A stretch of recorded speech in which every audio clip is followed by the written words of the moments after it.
السلام علیکم طالبات، نویں جماعت اسلامیات لازمی کی کلاس میں خوش آمدید۔ آج ہم علم اور اخلاص کے ساتھ اپنے سبق کا آغاز کرتے ہیں۔ تاریخ آپ جانتے ہیں صرف گزرے ہوئے واقعات کا نام نہیں ہے، نہیں، بلکہ یہ تو آنے والے زمانوں کے لیے اسباق کا ایک خزانہ ہے۔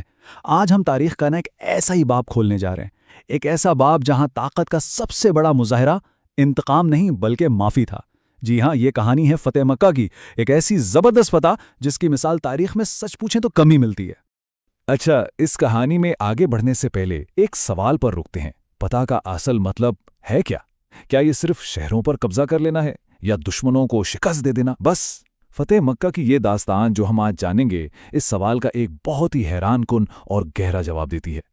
تو آج ہم کیا کیا دیکھنے والے ہیں؟ سب سے پہلے دیکھیں گے کہ وہ کون سی معاہدہ شکنی تھی جو اس سب کا پس منظر بنی، پھر بات ہوگی مکہ کی طرف پیش قدمی کی، اس کے بعد وہ فاتحانہ داخلہ، اور پھر عام معافی کا وہ تاریخی اعلان، اور آخر میں ہم دیکھیں گے کہ اس پوری فتح سے ہمیں سبق کیا ملتے ہیں۔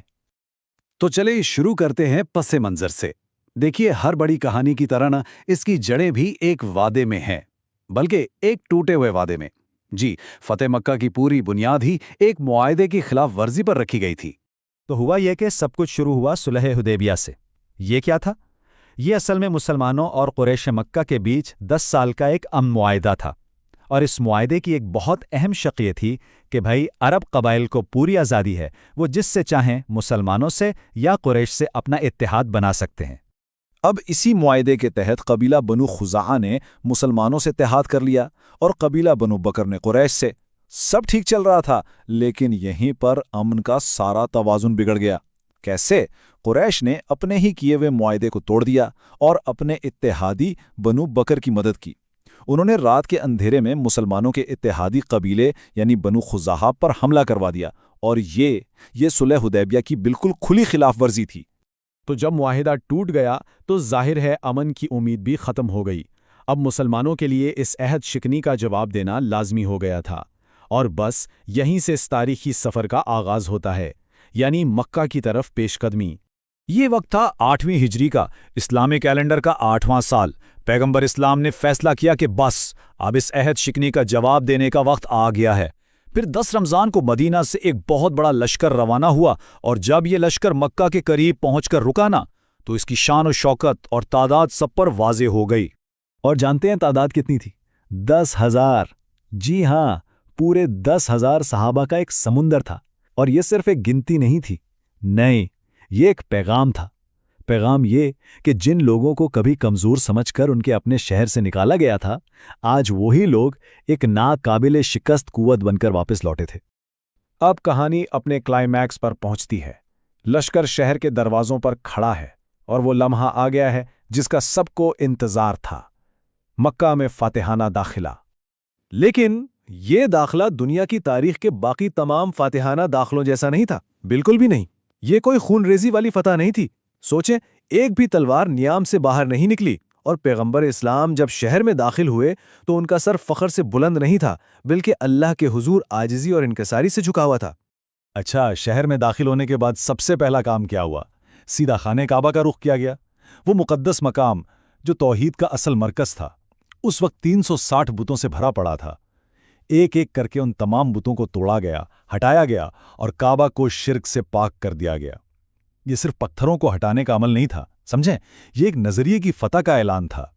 اور اسی موقع پر قرآن کی یہ آیت تلاوت کی جا رہی تھی، وَقُلْ جَاءَ الْحَقُّ وَزَهَقَ الْبَاطِلُ إِنَّ الْبَاطِلَ كَانَ زَهُوقًا، جس کا مطلب ہے، اور کہہ دو کہ حق آ گیا اور باطل مٹ گیا، بے شک باطل تو مٹنے ہی والا تھا۔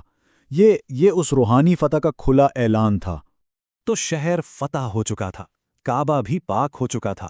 اب سب کی نظریں فاتح پر تھیں کہ اب کیا ہوگا، ان لوگوں کا کیا بنے گا جنہوں نے سالوں تک مسلمانوں پر ظلم ڈھائے تھے۔ اور بس یہیں پر کہانی کا وہ حصہ آتا ہے جو اسے تاریخ میں ہمیشہ کے لیے امر کر دیتا ہے، عام معافی کا اعلان۔ ایک لمحے کو سوچیں ذرا، سالوں کی دشمنی، ظلم و ستم، اور آخر میں ایک ٹوٹا ہوا معاہدہ۔ اتنے سب کے بعد کوئی فاتح کیا کرتا ہے؟ تاریخ اٹھا کر دیکھ لیں، جواب ایک ہی ملتا ہے، بدلہ لیا جاتا ہے، دشمنوں کو کڑی سے کڑی سزا دی جاتی ہے۔ تو توقع تو سب کو انتقام کی ہی تھی، بدلے کی آگ بھڑکنے والی تھی، لیکن جو اعلان ہوا نا، اس نے تو جیسے تاریخ کا رخ ہی موڑ دیا۔ حقیقت کیا تھی؟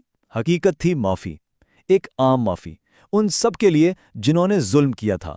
اعلان ہوا، جو اپنے گھر میں رہے وہ محفوظ ہے، جو خانہ کعبہ میں پناہ لے وہ محفوظ ہے۔ یہ جو واقعہ ہے نا، یہ صرف ایک تاریخی فتح نہیں ہے، نہیں، یہ تو اخلاقیات اور حکمت کا ایک پورا باب ہے۔